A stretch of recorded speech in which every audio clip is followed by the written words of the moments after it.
المصطفى حبكم فرض من الله في القرآن أنزله، كفاكم من عظيم الشأن إنكم من لم يصلي عليكم لا صلاة له. السلام عليكم ورحمة الله تعالى وبركاته. عظم الله أجورنا وأجوركم باستشهاد الزهراء سلام الله تعالى عليها، وهي التي كانت وما زالت بكل ما جاءت به من مواقف عظيمة التي بدأتها منذ الولادة وحتى آخر لحظة من لحظات حياتها. هي مدرسة إلهية، بل هي أبعد من ذلك، بل هي حجة الله على الخلق. الحديث عنها حديث عن السماء، هي نور من أنوار السماء، وهي الناطقة عن لسان أبيها الذي هو لا ينطق عن الهوى إن هو إلا وحي يوحى. أهلا وسهلا بكم مشاهدينا الكرام، ونبدأ معكم حلقة من برنامج سفينة النجاة، واليوم حلقة خاصة عن استشهاد الزهراء سلام الله تعالى عليها. مع ضيف عزيز هذا اليوم الشيخ حيدر الكعبي. نأخذ فاصل ونعود إليكم إن شاء الله. قالت مولاتنا فاطمة الزهراء عليها السلام: واحمدوا الذي لعظمته ونوره يبتغي من في السماوات والأرض إليه الوسيلة، ونحن وسيلته في خلقه، ونحن خاصته ومحل قدسه، ونحن حجته في غيبه، ونحن ورثة أنبيائه. قالت مولاتنا الزهراء عليها السلام: فرض الله الإيمان تطهيرا من الشرك، والصلاة تنزيها من الكبر، والزكاة زيادة في الرزق، والصيام تثبيتا للإخلاص، والحج تسلية للدين، والعدل مسكا للقلوب، والطاعة نظاما للملة، والإمامة لما من الفرقة، والجهاد عزا للإسلام، والصبر معونة على الاستيجاب، والأمر بالمعروف مصلحة للعامة، وبر الوالدين وقاية من السخط، وصلة الأرحام منماتا للعدد، والقصاص حقنا للدماء، والوفاء للنذر تعرضا للمغفرة، وتوفية المكائيل والموازين تغييرا للبخسة، وقذف المحصنات حجبا عن اللعنة، واجتناب السرقة إيجابا للعفة، ومجانبة أكل أموال اليتامى إجارة من الظلم، والعدل في الأحكام إيناسا للرعية، وحرم الله عز وجل إخلاصا للربوبية. قالت مولاتنا الزهراء عليها السلام: من أصعد إلى الله خالص عبادته أهبط الله عز وجل له أفضل مصلحته. قالت مولاتنا الزهراء عليها السلام: البشر في وجه المؤمن يوجب لصاحبه الجنة، والبشر في وجه المعاند المعادي يقي صاحبه عذاب النار. قالت مولاتنا الزهراء عليها السلام: ما يصنع الصائم بصيامه إذا لم يصن لسانه وسمعه وبصره وجوارحه. أهلا وسهلا بكم مرة أخرى، وعظم الله أجورنا وأجوركم باستشهاد الزهراء سلام الله تعالى عليها. أرحب بسماحة الشيخ حيدر الكعبي أحد طلاب الحوزة العلمية. أهلا وسهلا بك معنا، وعظم الله أجوركم وأجورنا. وعظم الله أجوركم وحياكم الله. أهلا وسهلا. شيخي الفاضل، حقيقة أنه لا بد لنا أن نمر على حياة الزهراء منذ أو قبل الولادة ومعاناة خديجة سلام الله تعالى عليها، تلك السيدة التي وهبت مالها وكل ما لديها من أجل أن يكون للإسلام بهذه الصورة التي أرادت وأن يصل إلى أبعد الحدود. فلذلك لا بد لنا أن ننظر منذ الوهلة الأولى لولادة الزهراء، وكانت المعاناة والمحن منذ تلك الولادة. أحسنتم. بسم الله الرحمن الرحيم. اللهم صل على فاطمة وأبيها وبعلها وبنيها والسر المستودع فيها. جعلكم الله وإيانا وسائر المشاهدين والمؤمنين من المقبولين عند السيدة الزهراء. أولا أنا عندي تعقيب على البيتين اللذين افتتحتما بهما الحلقة. الشاعر يقول: يا آل بيت رسول الله حبكم. الوارد في القرآن الكريم: قل لا أسألكم عليه أجرا إلا المودة في القربى. فالمودة هي الحب الذي يجب أن يظهر، والحب هو الحالة الذاتية اللي قد تظهر وقد لا تظهر. فأنا من أقرأ ذن البيتين أقول: يا آل بيت رسول الله ودكم فرض من الله يكون أصح. المهم جرد المعلومة. السيدة الزهراء سلام الله عليها، أولا احنا حسب مسلمات المذهب وكلامنا يكون على جانبين في فقرتين.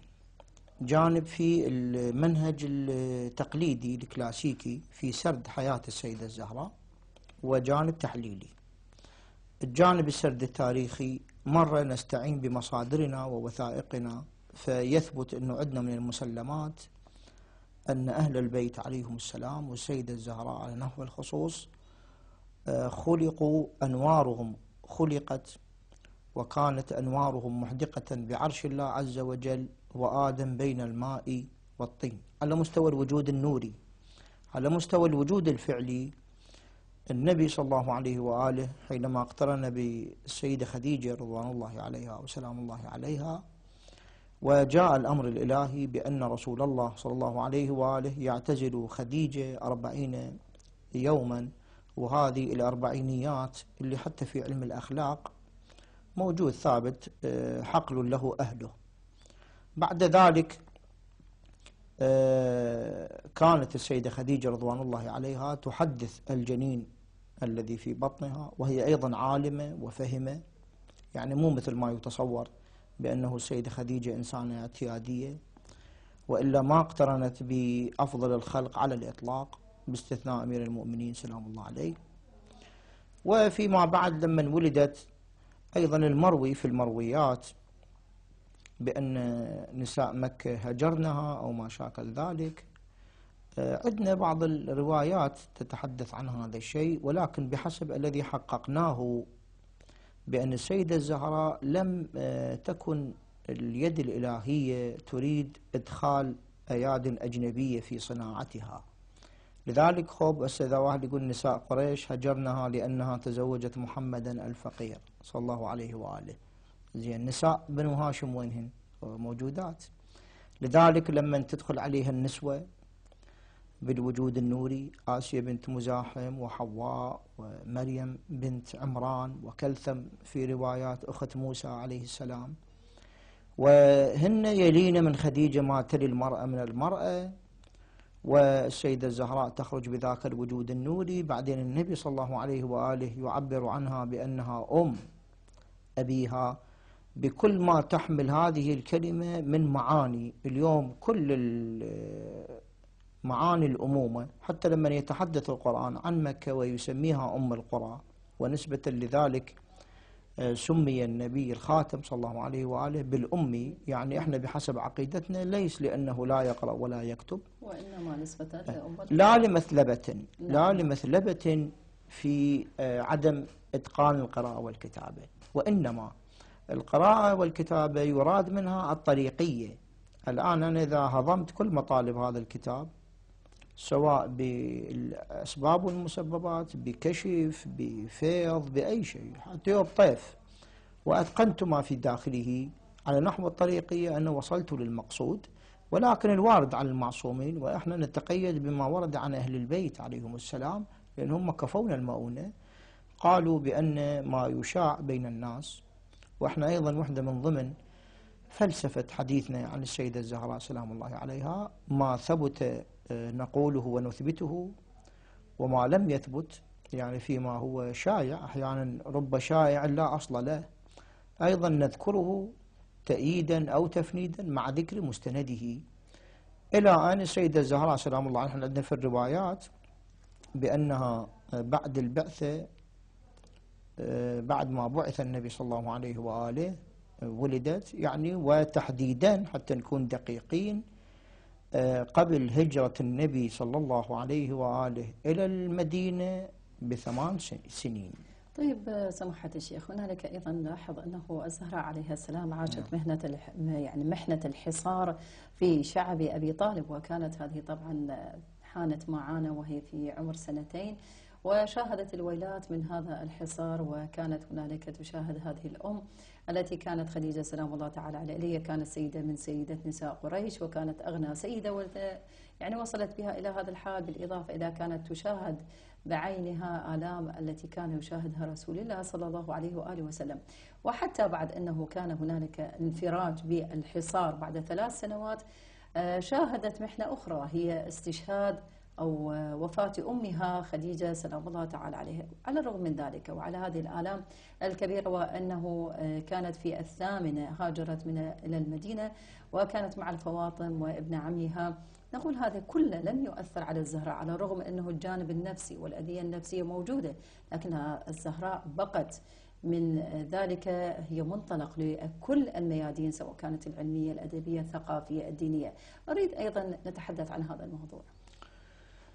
أحسنتم. بالنسبة لمحنة السيدة الزهراء، وعلى ما يقول أمير المؤمنين سلام الله عليه، سئل ذات مرة أنه مثل شلون قلت، واحد قال له شلونك؟ قال له ما زلت مذ قبض رسول الله مظلوما.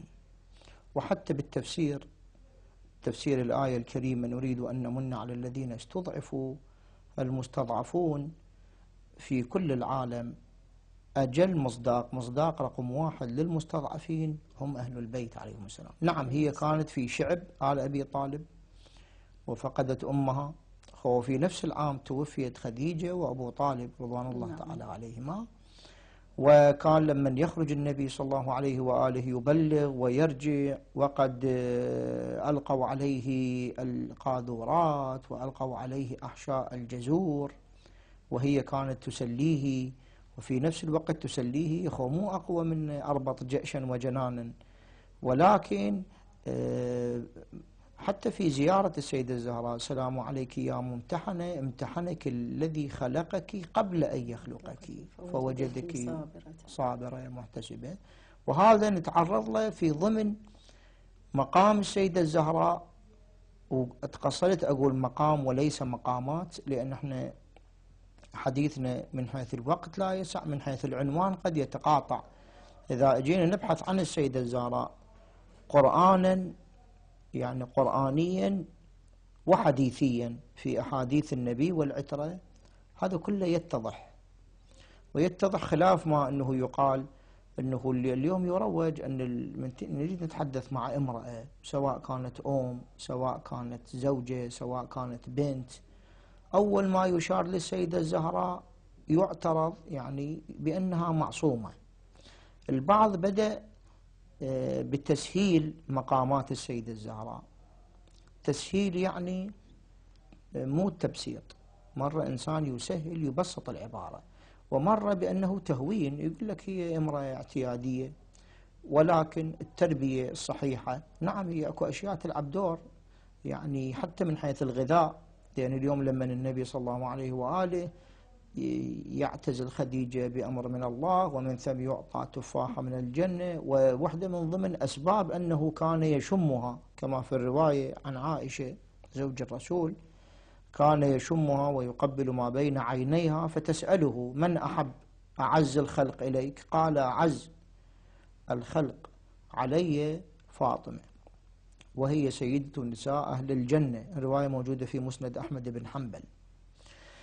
فيقول إنها أشم منها رائحة الجنة، لذلك تسمى بالحوراء الإنسية، فيها جنبة حورية وفيها جنبة إنسية. في الرواية عن الإمام الصادق عليه السلام لفاطمة سلام الله عليها 9 أسماء عند الله عز وجل فاطمة. وحينما يسأل الإمام الصادق عن هذه التسمية يقول لأن الله فطمها وفطم من أحبها من النار. أحسنت. والصديقة، صديق يأتي بمعنيين، الصديق إلى معنى لغوي وإلى معنى قرآني. في المعنى اللغوي الصديق هو ما صدق ما ظاهره باطنه، يتساوى. فقد إنسان مثلا، وأنا هذا شاير له مسبقا، قد إنسان مثلا في داخله يدعي الكفر، يضمر الكفر، احنا نسميه خلينا نقول الشرك الخفي، ثم أظهره فيقال له صدقت، شلون يا إبراهيم قد صدقت الرؤيا، اللي شفته بالطيف سويته بالواقع. في المعنى القرآني الصديق هو كثير الصدق، يوسف أيها الصديق، والمباركة باعتبار أنه عبر الأجيال ولد فاطمة تعرضوا خلينا نقول مثلا للقتل والتشريد، مع ذلك هم باقون، وهذا نذكره في سورة الكوثر. والطاهرة لأنها لم ترى ما ترى النساء، والزكية والرضية والمرضية والمحدثة والزهراء. إذن ذكرتم سماحة الشيخ أنه وردت عدة آيات في حق الزهراء سلام الله تعالى عليها، يعني على سبيل المثال أنه اليوم إحنا نعاني وضعا اقتصاديا صعبا للغاية، يعني عندما ننظر إلى القرآن بسم الله الرحمن الرحيم: ويطعمون الطعام على حبه مسكينا ويتيما وأسيرا إنما نطعمكم لوجه الله لا نريد منكم جزاء ولا شكورا. إذن هنا ننظر أنه الزهراء واللي قبلها أنها الزهراء التي تصدقت بثوب زفافها، الزهراء التي كانت في بيتها تتشقق يدها من الرحى، فهذه الزهراء عليه السلام اليوم لا بد لنا أنه نقف موقف أنه يكون كما ذكرتم، لا نستطيع أن نكون كالزهراء. الزهراء معصومة وهي ابنة رسول الله وهي زوجة الإمام علي عليه السلام، هي أم الحسن والحسين، لكن لا بد لنا أن نتخذ قدوة. فأكيد أنه اليوم هنالك الكثير من الآيات التي نزلت بحق فاطمة. أريد أنه ننظر الآيات والصور التي كانت تشير إلى منزلة السيدة فاطمة وكذلك الأحاديث النبوية الشريفة. أحسنتم. بالنسبة لأهل البيت عليهم السلام عموما والسيدة الزهراء خصوصا، بل حتى المؤمن، الإنسان المؤمن هم حجة على الخلق في كل شيء، خصوصا إذا نظرنا لعصمتهم، يعني ما صدر عنهم هو الحق المطلق، وهذا حتى يدخل في جوانب عقلانية. يعني في الكتب العقائدية واحدة من أدلة وجوب الإيمان بالله عز وجل هو دفع الضرر، هو دفع الضرر. الآن وهذه يعتقد الكلمة لأحد العلماء الآن المعاصرين، يقول بقطع النظر عن الأدلة التي ثبتت قرآنا وسنة في أحقيتهم وفي أهليتهم وفي وجوب اتباعهم وفي طهارتهم وزكاتهم وغيرها، الواقع الخارجي، المؤهلات، واليوم يسمون التكنوقراط، يثبت أن اتباع هؤلاء أولى من اتباع أولئك. واقع بقطع النظر. هسه خلي نغمض، فرض المحال ليس محال، نغمض الطرف ونغض الطرف عن ما ورد، فضلا عن اعتقادنا بأن أهل البيت مذكورين، والآن نثبت إن شاء الله من سورة الحمد اللي هي مو أول سورة نزلت في القرآن إلى سورة الناس اللي هي مو آخر سورة نزلت في القرآن، ولكن القرآن ترتب به الترتيب، ومسكوت عن معنى هذا الترتيب لأنه حتى لا نتهم بالقول بالتحريف، لأنه الآن كل المسلمين يقولون أنه أول سورة نزلت هي سورة العلق، وآخر سورة نزلت هي سورة النصر. في سورة الحمد يوميا جميع المسلمين يذكرون السيدة الزهراء سلام الله عليها، يعني سورة الحمد هي مجموع القرآن، البسملة مجموع الحمد، الباء مجموع الحمد، النقطة مجموع البسملة، لذلك يقول علي عليه السلام وأنا النقطة. يعني شنو؟ يعني إذا شلت هاي النقطة من القرآن فالدين ناقص. في سورة الحمد يوميا أنا أصلي أقول له إلهي اجعلني من الذين رضيت عنهم فاطمة ولا تجعلني من الذين غضبت عليهم فاطمة. إذن غير المغضوب عليهم. النبي صلى الله عليه وآله، وهذا الحديث موجود في كنز العمال نعم للمتقي الهندي، إن الله، نص العبارة، إن الله يرضى لرضاك ويغضب لغضبك. في سورة طه إذا جبنا ضرب الوسطين في الطرفين، من رضيت عنه فاطمة رضي الله عنه، رضيت عنه رضي الله، إلهي لا تجعلني غير المغضوب عليهم، مغضوب عليهم ما أريدهم، لا تخليني في طريقهم، ومن يحلل عليه غضبي فقد هوى. إذن سماحة الشيخ كذلك أن الله سبحانه وتعالى بسم الله الرحمن الرحيم وعلم آدم الأسماء كلها، كانت هذه الأسماء هي رسول الله صلى الله عليه وآله وسلم والإمام علي وفاطمة والحسن والحسين سلام الله تعالى عليهم أجمعين. إذن سماحة الشيخ سوف نكمل إن شاء الله لكن بعد هذا الفاصل. إذن مشاهدينا الكرام فاصل ونعود إليكم إن شاء الله. قال رسول الله صلى الله عليه وآله وسلم: لو كان الحسن شخصا لكان فاطمة، بل هي أعظم. إن ابنتي فاطمة خير أهل الأرض عنصرا وشرفا وكرما. قال أمير المؤمنين علي عليه السلام: دخلت يوما منزلي فإذا رسول الله صلى الله عليه وآله وسلم جالس، والحسن عن يمينه والحسين عن يساره وفاطمة بين يديه، وهو يقول: يا حسن يا حسين، أنتما كفتان الميزان وفاطمة لسانه، ولا تعدل الكفتان إلا باللسان، ولا يقوم اللسان إلا على الكفتين، أنتما الإمامان ولأمكما الشفاعة. قال الإمام الحسين عليه السلام: قال رسول الله صلى الله عليه وآله وسلم: فاطمة بهجة قلبي، وابنها ثمرة فؤادي، وبعلها نور بصري، والأئمة من ولدها أمناء ربي، وحبله الممدود بينه وبين خلقه، من اعتصم به نجا، ومن تخلف عنه هوى. قال الإمام موسى الكاظم عليه السلام: لا يدخل الفقر بيتا فيه اسم محمد أو أحمد أو علي أو الحسن أو الحسين أو فاطمة من النساء. قال الإمام الهادي عليه السلام: قال رسول الله صلى الله عليه وآله وسلم: إنما سميت ابنتي فاطمة لأن الله فطمها وفطم من أحبها من النار. عن أبي هاشم العسكري قال: سألت العسكري عليه السلام: لم سميت فاطمة الزهراء عليها السلام؟ فقال: كان وجهها يزهر لأمير المؤمنين عليه السلام من أول النهار كالشمس الضاحية، وعند الزوال كالقمر المنير، وعند غروب الشمس كالكوكب الدري. إذن مشاهدينا الكرام، عظم الله أجورنا وأجوركم مرة أخرى، وعودة إلى الآيات والصور التي ذكرت فيها السيدة الزهراء سلام الله تعالى عليها.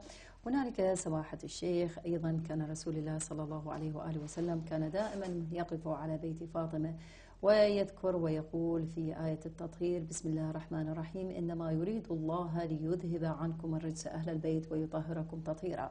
وكذلك كانت هنالك المباهلة التي الذي كان رسول الله صلى الله عليه وآله وسلم يباهي بها أسقف نجران، الذي كان يريد بأن يظهر خلاف ما كان موجود. وقال في قوله تعالى: بسم الله الرحمن الرحيم: فقل تعالوا ندعو أبناءنا وأبناءكم ونساءنا ونساءكم وأنفسنا وأنفسكم. وأنا أؤكد على أنفسنا، ويقصد بها الزهراء سلام الله تعالى عليها. وهنالك الكثير من الآيات التي ذكرت، وأترك لك المجال بذكر ولو شيء بسيط من هذه الآيات، لأن تعرف أنه وقت البرنامج محدود. أحسنتم. أنا أذكر آيتين أو ثلاثة من ضمن الآيات اللي ذكرتموها: في بيوت أذن الله أن ترفع ويذكر فيها اسمه. في تفسير الفخر الرازي والزمخشري الكشاف يقول: يقوم الأول فيقول له: يا رسول الله، أهذا البيت منها؟ يشير إلى بيت فاطمة. فيقول له صلى الله عليه وآله: بل هو من أفاضلها. والرواية موجودة، اللي يحب يرجع تفسير الكبير للفخر الرازي والكشاف للزمخشري. آخر سورة اللي هي في القرآن الموجود اليوم متداول، وأنا أسميه قرآن ولا أسميه مصحف، ولفظة المصحف هي لفظة خاطئة. ليش؟ لأن لفظة المصحف هي لفظة مستوردة وليست عربية في الأصل بحسب تحقيقي. اللي يتأكد يراجع كتاب معالم المدرستين للسيد العسكري. ولفظة مصحف هي اللي أسيء بها للسيدة فاطمة. نعم. الإمام الصادق يقول: عندنا الجامعة وعندنا الجفر وعندنا مصحف جدتي فاطمة، وليس فيه من قرآنكم شيء إلا اليوم مصحف فاطمة ومصحف فاطمة. آخر سورة بحسب ترتيب القرآن الموجود هو الناس: أم يحسدون الناس على ما آتاهم. وفعلا أن سيدة الزهراء حسدت، وبنو أمية، وهذا ثابت في كل كتب التاريخ، بدءا من منع تدوين الأحاديث النبوية، وهذا ما ذكره الذهبي في تذكرة الحفاظ، نهاية إلى الدس وصل حتى إلى تراثنا. نذكر مثال واحد بسيط: قضية تقبيل النبي صلى الله عليه وآله ليد العامل الخشنة الآن متداولة على ألسنة المؤمنين. هذه الرواية أنا دورت بحثت لم أجد لها أصلا في جميع مصادر أهل البيت. منين اجت؟ هذا من دسائس بني أمية، لأن النبي صلى الله عليه وآله في كل حياته لم يقبل إلا يد فاطمة، فهذه من خصائص فاطمة. بني أمية شنو كان دأبهم؟ ضرب فضائل أهل البيت وإثبات فضائل لغيرهم، لذلك سرقوا حتى الألقاب. هاي مال طف شمعة اشعل شمعة، اجى لقى المرة تطبخ بالليل وحاطة حصو، وذاك ما ادري يسموه اسماء اللي احنا في غنى عنها، وتوضيح الواضحات من اشكل المشكلات. فد ومضة واحدة انا اذكر ونكون مكفين المؤونة، لان هذا جدا كافي. القرآن الكريم يواعد رسول الله صلى الله عليه وآله بأن الله سيعطيه شيئا، ولسوف يعطيك ربك فترضى. كل القرآن إذا ندور لم نجد بأن الله أعطى شيئا لرسول الله إلا في سورة الكوثر، إنا أعطيناك الكوثر. طيب يمكن أنه نتحدث سماحة الشيخ عن أنه مناسبة نزول هذه الآية. مناسبة العاص السهمي، وأنا لا أسمي ابنه، ما أقول فلان ابن العاص ولا أقول العاص ابن وائل، لأنه القرآن يثبت أبتريتهم. نعم. بأنهم هؤلاء، وحتى في كتب المصادر هذا موجود، بأنه العاص حينما ولد مولود له ذاك المولود ادعى به 5 ويقال 7، وهم بعد العلم عند الله، هم يعرفون واقعهم. ففي سورة الكوثر العاص حينما استهزأ بالنبي وسابقا ولا زال إلى الآن، اللي عنده بنت نقول خطية ومسكين وكذا، وهذا نتحدث عنه في أن شلون السيدة الزهراء حجة على الرجال حجة على النساء حتى في مهرها. الآن نقعد في بعض الجلسات لما يقول لك هالقد مليون هالقد مليون، حينما تذكر اسم السيدة الزهراء يقول لك شيخنا نحن متفقون اجري صيغة العقد والله وياك. السيدة الزهراء، بينما الإمام الجواد لما المامون أراد أن يزوج ابنته لعنة الله على المامون وعلى ابنته، الإمام الجواد قال له غير 500 درهم ما أنطيك. اليوم بحساب اليوم 500,000 دينار. قال له لأنه بنتك مو أفضل من جدتي فاطمة. هذا نتحدث عنه في أنه لماذا المهور غلط، وما هو العلاج، وما هي المسوغات، هل المسوغات مقبولة وما مقبولة؟ أحيانا أكو مسوغات مقبولة ومسوغات، وما هي آثارها السلبية على المجتمع بل على الفرد نفسه.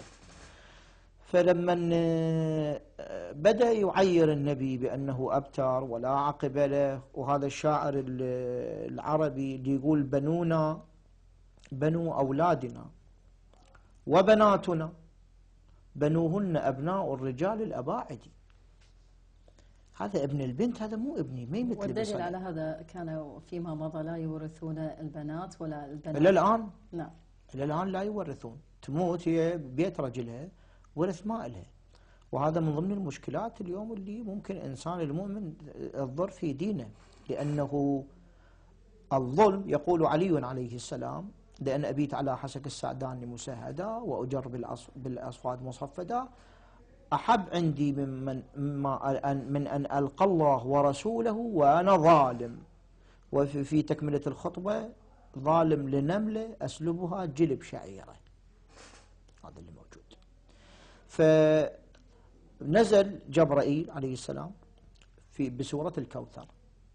وعندنا في علوم القرآن يقولون دراسة النص منطوق والمسبوق والملحوق، يسمونه اليوم علم السياق التكاملي. نعم نعم. فمو شخص أنا يجي مثلا هو معير بالأبترية ويجي رب العزة يقول له يلا أنا أعطيتك نهر بالجنة. فالسياق يقتضي أن الشيء الذي أعطي له صلة بالذرية. واليوم حتى المستشرقين اللي يعجبه يروح يكتب على هذا شبكة على النت آراء المستشرقين في مذهب أهل البيت، أقروا بأنه أكثر مذهب تعرض للحروب الشعواء وللظلم والقتل والتشريد وبقى محافظ على نفسه بجنبة غيبية غير ملحوظة هو مذهب أهل البيت عليهم السلام. عليهم السلام. فهذا الكوثرية الكوثر خير الكثير، نعم خير الكثير، ليش لا؟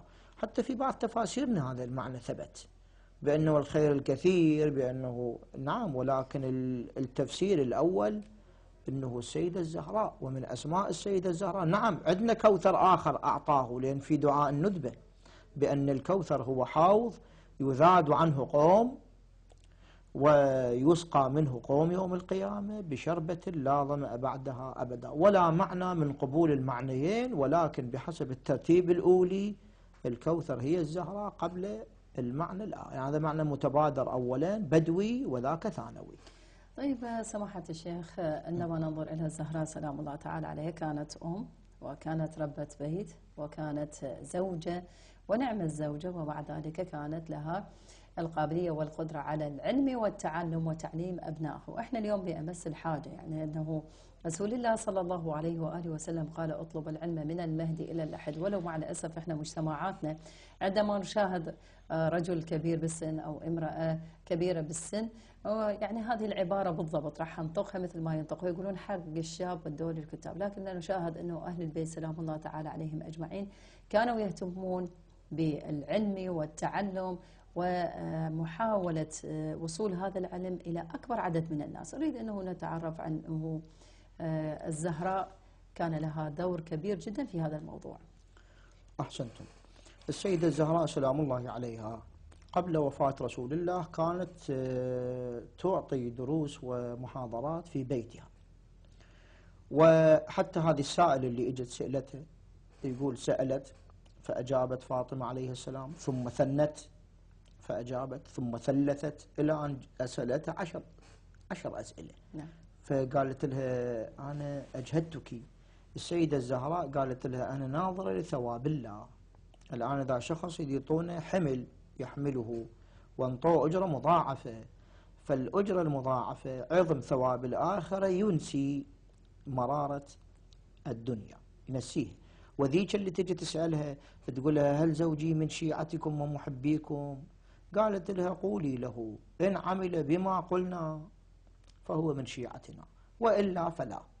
أو لما تذهب للنبي صلى الله عليه وآله بعد أن مجلت يدها وتقسيم مسؤوليات، يعني كان من المؤمنين يقول لها لك ما دون الباب ولي ما بعد الباب، لأن الضرورة تقتضي ذلك. بعدين هي خرجت للمسجد وكانت مشيتها لا تعدو مشية رسول الله، ودافعت عن حق أمير المؤمنين، لأنه مو دائما الرجل، وهذا ليس فيه مثلبة، لأن أخت موسى راحت تقتص آثار موسى، زينب سلام الله عليها أيضا تحملت مسؤولية عاشوراء، السيدة مريم سلام الله عليها أيضا تحملت مسؤولية، والكثير من النساء عبر التاريخ. آسيا بنت مزاحم، آسيا بنت مزاحم سلام الله، لولا هي لهلك المشروع الموسوي جملة وتفصيلا.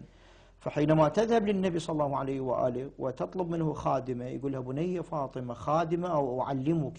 قالت له علمني.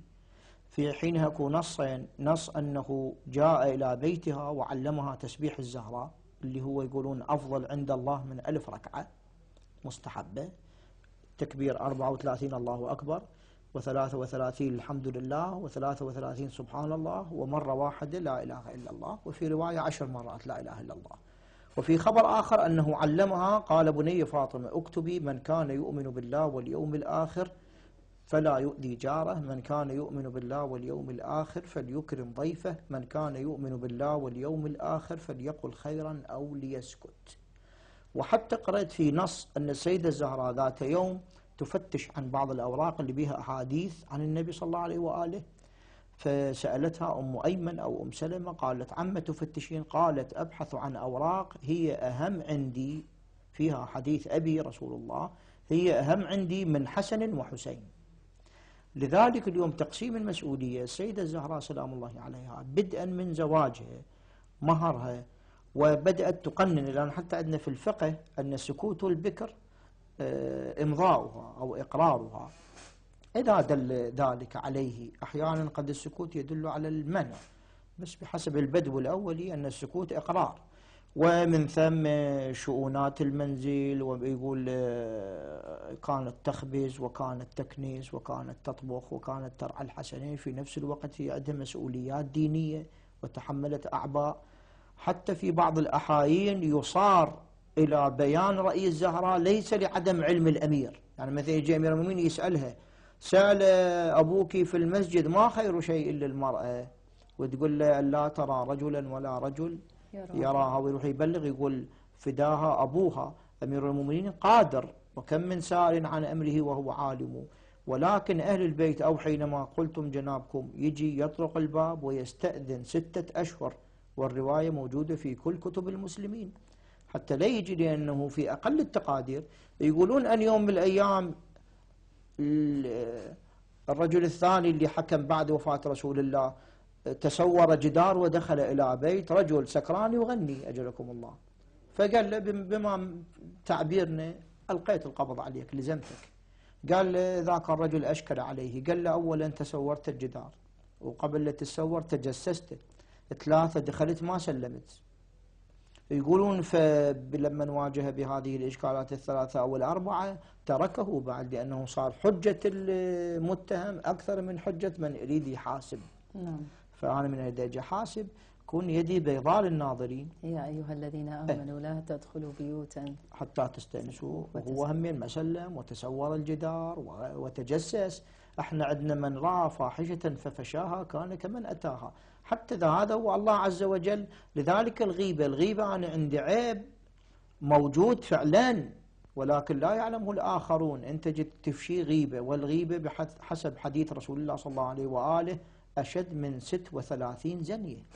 طيب سماحة الشيخ، هنالك أيضا للزهراء عليه السلام طرق في تربية أبنائها، يعني الزهراء عندما كان الحسن والحسين سلام الله تعالى عليهم أجمعين يذهبون إلى رسول الله صلى الله عليه وآله وسلم، وكان رسول الله يخطب في المسلمين أو كان يعطيهم بعض التعاليم الدينية، فلذلك نلاحظ أنه كانت الزهراء تقوم بعمل أشبه ما يكون بمنبر، وتحاول أنه تجلس الحسن والحسين لكي أنه تستعلم ما حدث في تلك الخطبة، وتحاول قدر الإمكان أنه تعدهم إلى المستقبل.